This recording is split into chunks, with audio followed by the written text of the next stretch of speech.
ਗੁਰਬਾਣੀ ਖੰਡ ਬਾਣੀ ਦੇਖ ਰਹੀਆਂ ਦੇਸ਼ ਵਿਦੇਸ਼ ਦੀਆਂ ਸਾਰੀਆਂ ਸੰਗਤਾਂ ਦਾ ਸਵਾਗਤ ਕੀਤਾ ਜਾਂਦਾ ਹੈ। ਮੈਂ ਹਾਂ ਸੁਖਵੰਤ ਸਿੰਘ ਮਖੂ। ਅੱਜ ਦਰਸ਼ਕੋ ਤੁਹਾਨੂੰ ਪਤਾ ਹੈ ਵੀ ਕਿਸਾਨੀ ਸੰਘਰਸ਼ ਚੱਲਦਿਆਂ ਨੂੰ ਕਰੀਬ 10 ਮਹੀਨੇ ਤੇ 2 ਦਿਨ ਹੋ ਚੁੱਕੇ ਹੈ ਤੇ ਕਿਸਾਨੀ ਸੰਘਰਸ਼ ਵੱਲੋਂ ਅਪੀਲ ਕੀਤੀ ਗਈ ਸਾਰੇ ਭਾਰਤ ਨੂੰ ਬੰਦ ਕਰਨ ਵਾਸਤੇ। ਤੇ ਤੁਸੀਂ ਸਾਰਿਆਂ ਨੇ ਸੋਸ਼ਲ ਮੀਡੀਆ ਤੇ ਦੇਖਿਆ ਵੀ ਕਿਸ ਤਰੀਕੇ ਦੇ ਨਾਲ ਭਰਮਾ ਹੁੰਗਾਰਾ ਮਿਲ ਰਿਹਾ। ਤੇ ਅੱਜ ਵਿਸ਼ੇਸ਼ ਤੌਰ ਤੇ ਮਖੂ ਵਿਖੇ ਜੋ ਕਿਸਾਨੀ ਸੰਘਰਸ਼ ਕਰੀਬ 10 ਮਹੀਨਿਆਂ ਤੋਂ ਹੀ ਚੱਲ ਰਿਹਾ ਹੈ ਰਿਲਾਇੰਸ ਪੈਟਰੋਲ ਪੰਪ ਦੇ ਉੱਪਰ, ਤੇ ਉੱਥੇ ਕਿਸਾਨ ਆਗੂ ਪਹੁੰਚੇ ਨੇ ਬਲਵੰਤ ਸਿੰਘ ਜੀ ਬਹਿਰਾਮ ਕੇ। ਤੇ ਸਭ ਤੋਂ ਪਹਿਲਾਂ ਉਹਨਾਂ ਦਾ ਸਵਾਗਤ ਕਰਦੇ ਹਾਂ ਜੀ। ਭਾਈ ਸਾਹਿਬ ਜੀ ਵਾਹਿਗੁਰੂ ਜੀ ਕਾ ਖਾਲਸਾ, ਵਾਹਿਗੁਰੂ ਜੀ ਕਾ ਖਾਲਸਾ, ਵਾਹਿਗੁਰੂ ਜੀ ਕੀ ਫਤਿਹ। ਸਭ ਤੋਂ ਪਹਿਲਾਂ ਗੁਰਬਾਣੀ ਅਖੰਡ ਬਾਣੀ ਚੈਨਲ ਦਾ ਅਸੀਂ ਧੰਨਵਾਦੀ ਹਾਂ, ਜਿਹੜੇ ਪੂਰੇ ਦੇਸ਼ ਦੀਆਂ ਕਿਸਾਨਾਂ ਦੀਆਂ ਖਬਰਾਂ ਅਪਡੇਟ ਕਰਕੇ ਆਪ ਜੀ ਪਹੁੰਚਾਉਂਦੇ ਹੋ। ਬਹੁਤ ਬਹੁਤ ਧੰਨਵਾਦ। ਧੰਨਵਾਦ ਜੀ, ਬਹੁਤ ਬਹੁਤ।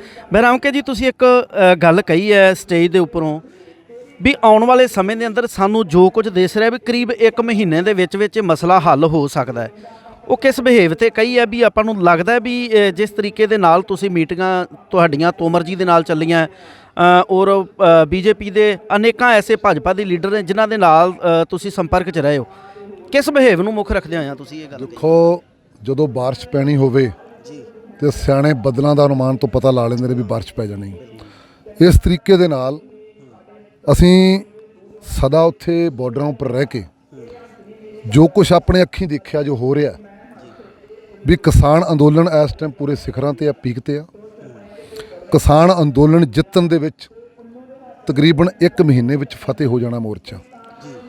ਉਹਦਾ ਕਾਰਨ ਇਹ ਆ ਕਿ ਜਦੋਂ ਵੀ ਸਾਡੇ ਕੋਲ ਕੋਈ ਗੱਲਬਾਤ ਆਉਂਦੀ ਹੈ ਉਹਨੂੰ ਬੜੇ ਤਰੀਕੇ ਨਾਲ, ਬੜੇ ਸੰਜਮ ਦੇ ਨਾਲ 32 ਕਿਸਾਨ ਜਥੇਬੰਦੀਆਂ ਦੇ ਵਿੱਚ ਵਿਚਾਰਿਆ ਜਾਂਦਾ। ਵਿਚਾਰਨ ਤੋਂ ਬਾਅਦ ਉਹਦਾ ਫੈਸਲਾ ਕੀਤਾ ਜਾਂਦਾ। ਫੈਸਲਾ ਕਰਨ ਤੋਂ ਬਾਅਦ ਫਿਰ ਪੀਸੀ ਕਰਕੇ ਉਹਨੂੰ ਪਲੇ ਕੀਤਾ ਜਾਂਦਾ। ਇਸ ਪਰੋਂ ਜੋ ਸਾਡੀ ਸੋਚ ਹੈ ਉਹ ਸੋਚ ਦੇ ਮੁਤਾਬਕ ਅਸੀਂ ਕਹਿੰਦੇ ਹਾਂ ਵੀ ਜਿਹੜੇ ਹਾਲਾਤ ਹੁਣ ਬਣ ਰਹੇ ਨੇ, ਜਿੱਧਰਲੇ ਪਾਸੇ ਨੂੰ ਗੱਲ ਜਾ ਰਹੀ ਹੈ, ਕਿਉਂਕਿ ਅੱਜ ਜਿਹੜਾ ਸੰਯੁਕਤ ਕਿਸਾਨ ਮੋਰਚੇ ਵੱਲੋਂ ਭਾਰਤ ਬੰਦ ਦਾ ਸੱਦਾ ਸੀ, ਇਹਨੂੰ ਪੂਰੇ ਭਾਰਤ ਵਿੱਚ ਪੂਰਨ ਤੌਰ 'ਤੇ ਸਹਿਯੋਗ ਮਿਲਿਆ। ਇਹ ਦੇਖਦਿਆਂ ਹੋਇਆਂ ਦੇਸ਼ ਦਾ ਖੇਤੀਬਾੜੀ ਮੰਤਰੀ ਤੋਮਰ ਜੀ, ਉਹਦੀ ਸਟੇਟਮੈਂਟ ਆ ਵੀ ਅਸੀਂ ਕਿਸਾਨਾਂ ਵਾਸਤੇ ਗੱਲਬਾਤ ਕਰਨ ਨੂੰ ਤਿਆਰ ਆ। ਨਾਲ ਦੀ ਨਾਲ ਇਹ ਗੱਲ ਕਹਿੰਦਾ ਵੀ ਇਹ ਕਾਨੂੰਨ ਕਿਸਾਨਾਂ ਦੇ ਫਾਇਦੇਮੰਦ ਨੇ। ਅਸੀਂ 11 ਵਾਰ ਟੇਬਲ ਟਾਕ ਤੇ ਬੈਠ ਕੇ ਸਾਰੇ ਮੰਤਰੀਆਂ ਨੂੰ ਹਰਾ ਚੁੱਕੇ ਆ। ਕੋਈ ਮੰਤਰੀਆਂ ਨੂੰ ਸਾਡੇ ਸਾਹਮਣੇ ਗੱਲ ਨਹੀਂ ਆਈ। ਮੇਰੇ ਕੋਲ ਸਾਰਾ ਕੁਝ ਰਿਕਾਰਡ ਹੈਗਾ, ਮਿੰਟਸ ਨੋਟ ਹੈਗੇ ਨੇ। ਇਹ ਲੋਕ ਆਪਦੇ ਆਕਾ ਦੇ ਆਖੇ ਲੱਗ ਕੇ ਕੁਰਸੀ ਤੇ ਬੈਠ ਕੇ ਝੂਠ ਮਾਰ ਕੇ ਦੇਸ਼ ਨੂੰ ਚਲਾ ਰਹੇ ਨੇ।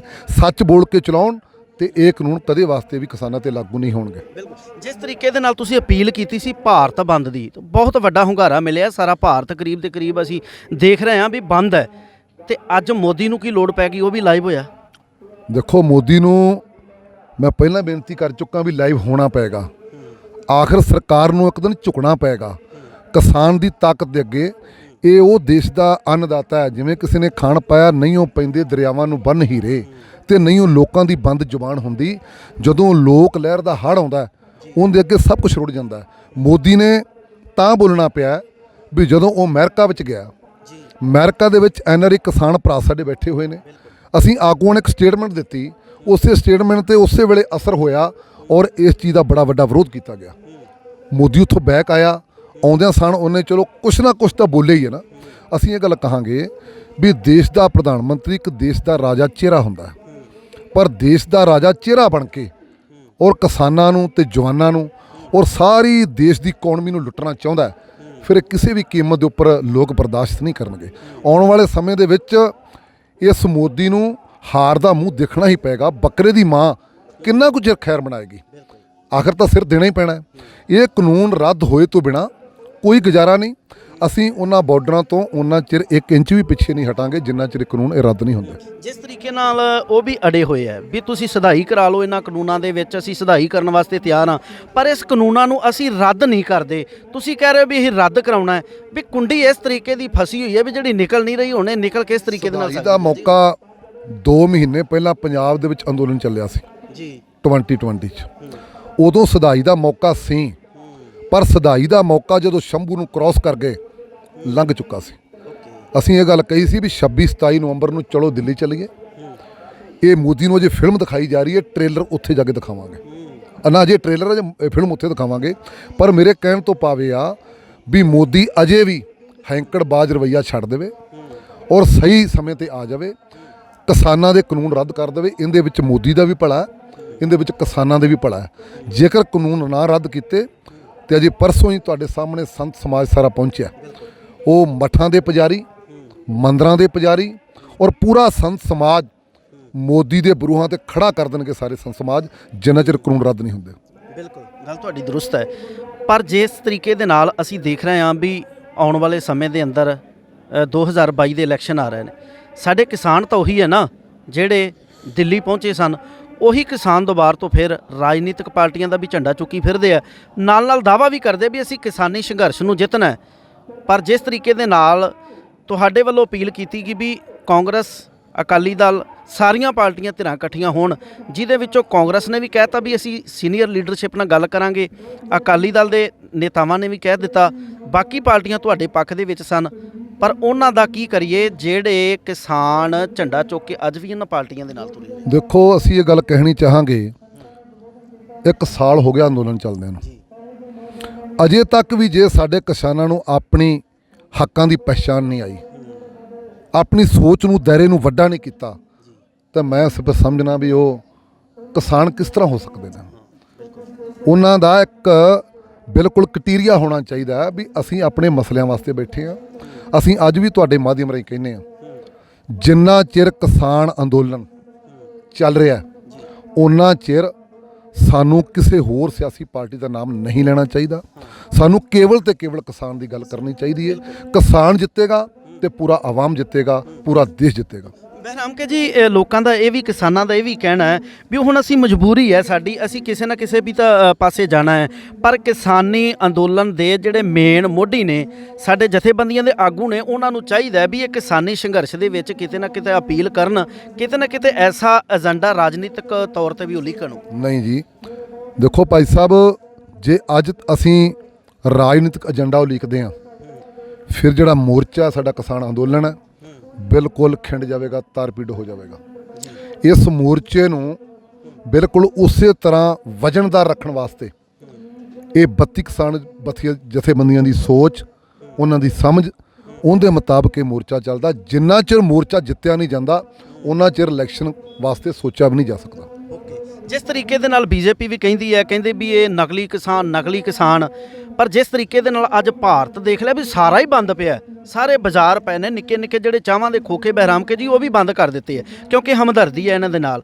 ਉਹਨਾਂ ਦੇ ਮੁਤਾਬਕ ਕਿਹੜੇ ਅਸਲੀ ਕਿਸਾਨ ਹੈ ਤੇ ਆਪਣੇ ਮੁਤਾਬਕ ਕਿਹੜੇ ਅਸਲੀ ਕਿਸਾਨ ਹੈ? ਇਹ ਮੈਂ ਭਾਈ ਸਾਹਿਬ ਕਹਾਂਗੇ ਸਰਕਾਰ ਨੂੰ ਅੱਜ ਸਮਝ ਲੈਣਾ ਚਾਹੀਦਾ, ਅਸਲੀ ਕੌਣ ਹੈ ਤੇ ਨਕਲੀ ਕੌਣ ਹੈ।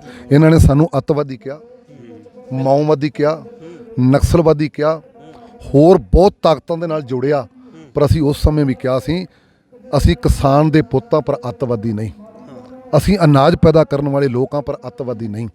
ਇਹਨਾਂ ਨੇ ਸਮੇਂ ਦੇ ਦੌਰਾਨ ਹਰੇਕ ਨੂੰ ਅੱਤਵਾਦੀਆਂ ਦੇ ਨਾਲ ਹੀ ਜੋੜਿਆ। ਕਿਸਾਨ ਦਾ ਪੁੱਤ ਜੇ ਜਾ ਕੇ ਸ਼ਹੀਦ ਹੋ ਜਾਂਦਾ ਬਾਰਡਰਾਂ ਦੇ ਉੱਪਰ, ਉਹਨੂੰ ਤਿਰੰਗੇ ਵਿੱਚ ਲਪੇਟਿਆ ਜਾਵੇ, ਉਹ ਵੀ ਸਾਡਾ ਕਿਸਾਨ ਦਾ ਪੁੱਤ ਹੈ। ਕੀ ਫਿਰ ਉਹ ਵੀ ਅੱਤਵਾਦੀ ਹੈ? ਜਿਹੜਾ ਅਸੀਂ ਅਨਾਜ ਖੇਤਾਂ ਵਿੱਚ ਪੈਦਾ ਕਰਦੇ ਹਾਂ, ਸਾਡੇ ਆ ਬਜ਼ੁਰਗ ਖੜੇ ਨੇ, ਕੀ ਅਸੀਂ ਇਹ ਵੀ ਅੱਤਵਾਦੀ ਨੇ? ਫਿਰ ਇਹ ਅਨਾਜ ਖਾਣਾ ਛੱਡ ਦੇਣਗੇ? ਜਿਹੜੇ ਆਟੇ ਦੀ ਰੋਟੀ ਅੱਜ ਦੇਸ਼ ਦਾ ਪ੍ਰਧਾਨ ਮੰਤਰੀ ਖਾਂਦਾ, ਉਹੀ ਆਟੇ ਦੀ ਰੋਟੀ ਅੱਜ ਦੇਸ਼ ਦਾ ਕਿਸਾਨ ਖਾ ਰਿਹਾ। ਬਿਲਕੁਲ। ਅਖੀਰ ਤੇ ਕੀ ਕਹੋਗੇ ਦਰਸ਼ਕਾਂ ਨੂੰ ਵੀ ਕਿਸ ਤਰੀਕੇ ਦੇ ਨਾਲ ਸਾਡਾ ਹੱਲ ਹੋ ਸਕਦਾ ਹੈ? ਸਾਨੂੰ ਦੁਬਾਰਾ ਤੋਂ ਫਿਰ 26 ਤਰੀਕ ਵਾਲੀ ਜਿਹੜੀ ਘਟਨਾ ਹੁੰਦੀ, ਉਸ ਤੋਂ ਬਾਅਦ ਦੇ ਵਿੱਚ ਕਿਤੇ ਨਾ ਕਿਤੇ ਬਹਿਰਾਮ ਕੇ ਜੀ ਫਰਕ ਪਿਆ। ਅੱਜ ਜਿਹੜੇ ਇੱਥੇ ਕਿਸਾਨ ਨੇ ਉਹਨਾਂ ਨੂੰ ਉਸੇ ਤਰੀਕੇ ਦੇ ਨਾਲ ਦੁਬਾਰਾ ਤੋਂ ਫਿਰ ਉੱਥੇ ਡਟਣਾ ਚਾਹੀਦਾ। ਦੇਖੋ, ਸਾਨੂੰ ਪਿਛਲੇ ਕੱਲ੍ਹ ਹੀ ਜੇ ਫਾਈਨਲ ਮੈਚ ਹੋਏ ਨੇ ਮਹਾਕੁੰਡ ਕਬੱਡੀ ਕੱਪ ਦੇ, ਉਹਦੇ ਵਿੱਚ ਬਹੁਤ ਵੱਡੀ ਪੱਧਰ ਦੇ ਉੱਪਰ ਸੰਗਤ ਉੱਥੇ ਹਾਜ਼ਰ ਰਹੀ ਹੈ, ਚਾਹੇ ਉਹ ਟਿਕਰੀ ਸੀ, ਚਾਹੇ ਸਿੰਘੂ ਬਾਰਡਰ ਸੀਗਾ। ਅਸੀਂ ਤੁਹਾਡੇ ਮਾਧਿਅਮ ਰਾਹੀਂ, ਤੁਹਾਡੇ ਚੈਨਲ ਰਾਹੀਂ ਦੇਸ਼ ਦੇ ਔਰ ਪੰਜਾਬ ਦੇ ਕਿਸਾਨਾਂ ਨੂੰ ਪੁਰਜ਼ੋਰ ਅਪੀਲ ਕਰਦੇ ਹਾਂ, ਜਿੱਥੇ ਤੁਸੀਂ ਆਪਣੇ ਘਰਾਂ ਦੇ ਕੰਮਕਾਰ ਕਰਦੇ ਹੋ, ਘਰ ਦੇ ਕੰਮਾਂ ਕਰਨ ਨੂੰ ਸੰਕੋਚ ਕਰਕੇ, ਮੈਂ ਪਹਿਲਾਂ ਵੀ ਉੱਥੇ ਸਪੀਚ ਕਰਕੇ ਆਇਆ ਵੀ ਅੱਜ 12,700 ਪਿੰਡ ਹੈ ਪੂਰੇ ਪੰਜਾਬ 'ਚ। ਜੇ ਇੱਕ ਪਿੰਡ ਵਿੱਚੋਂ 2 ਵੀ ਜਾਣ ਤੇ 26,000 ਕਿਸਾਨ ਬਣਦਾ। ਸਾਨੂੰ ਆਪਣੀ ਤਾਕਤ ਕਦੀ ਨਹੀਂ ਘਟਾਉਣੀ ਚਾਹੀਦੀ, ਸਾਨੂੰ ਆਪਣੀ ਤਾਕਤ ਨੂੰ ਬਰਕਰਾਰ ਰੱਖਣਾ ਚਾਹੀਦਾ। ਮੋਰਚਾ ਜਿੱਤਣ ਵਿੱਚ ਕੁਝ ਸਮਾਂ ਬਾਕੀ ਰਹਿ ਗਿਆ ਤੇ ਸਾਡੇ ਕਿਸਾਨ ਪੁਰਜ਼ੋਰ ਅਪੀਲ ਕਰਦੇ ਆ ਵੱਧ ਤੋਂ ਵੱਧ ਬਾਰਡਰਾਂ ਤੇ ਪਹੁੰਚਣ, ਉਸੇ ਤਰ੍ਹਾਂ ਰੌਣਕ ਬਣਾਈਏ ਤੇ ਮੋਰਚਾ ਜਿੱਤ ਕੇ ਆਪਣੇ ਘਰ ਨੂੰ। ਆਪਾਂ ਨੂੰ ਲੱਗਦਾ ਬਹਿਰਾਮ ਕੇ ਜੀ ਉਸ ਤੋਂ ਬਾਅਦ ਦੇ ਵਿੱਚ ਫਰਕ ਤਾਂ ਪਿਆ ਕਿਤੇ ਨਾ ਕਿਤੇ? ਫਰਕ ਜਿਹੜਾ ਪਿਆ ਸੀ ਉਹਨੂੰ ਅਸੀਂ ਫਰਕ ਨੂੰ ਦੂਰ ਕੀਤਾ ਹੈਗਾ। ਹੋ ਗਿਆ। ਜਿਹੜੇ ਲੋਕਾਂ ਨੇ ਫਰਕ ਪਾਇਆ ਸੀ ਉਹ ਖੁਦ ਦੂਰ ਚਲੇ ਗਏ ਨੇ। ਜਿਹੜੇ ਲੋਕਾਂ ਬਾਹਰੀ ਤਾਕਤਾਂ ਸੀ ਉਹ ਖੁਦ ਪਿੱਛੇ ਹਟ ਗਈਆਂ ਨੇ। ਸਾਡੇ ਲੋਕ ਫਿਰ ਸਾਡੇ ਨਾਲ ਜਾ ਕੇ ਖੜ ਗਏ ਨੇ। ਬਿਲਕੁਲ ਜੀ।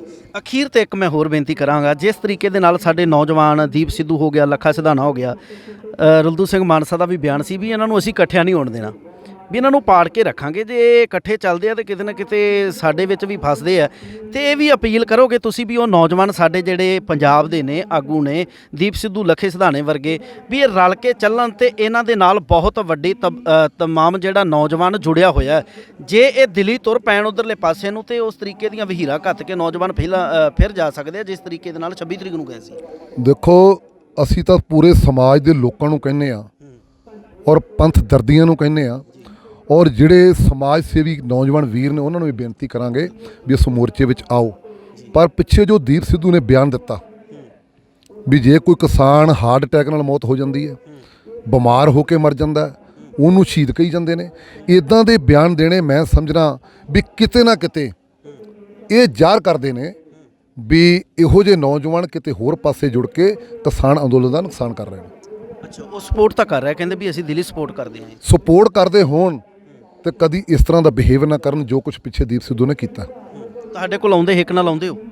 ਹਾਂਜੀ, ਤੁਹਾਡੇ ਮੋਰਚੇ 'ਚ ਆਉਂਦਾ ਦੀਪ ਸਿੱਧੂ, ਹਿੱਕ ਨਾਲ ਆਓਗੇ? ਦੇਖੋ, ਇਹਦੇ ਬਾਰੇ ਫੈਸਲਾ 32 ਕਿਸਾਨ ਜਥੇਬੰਦੀਆਂ ਵਿੱਚ ਹੋਵੇਗਾ।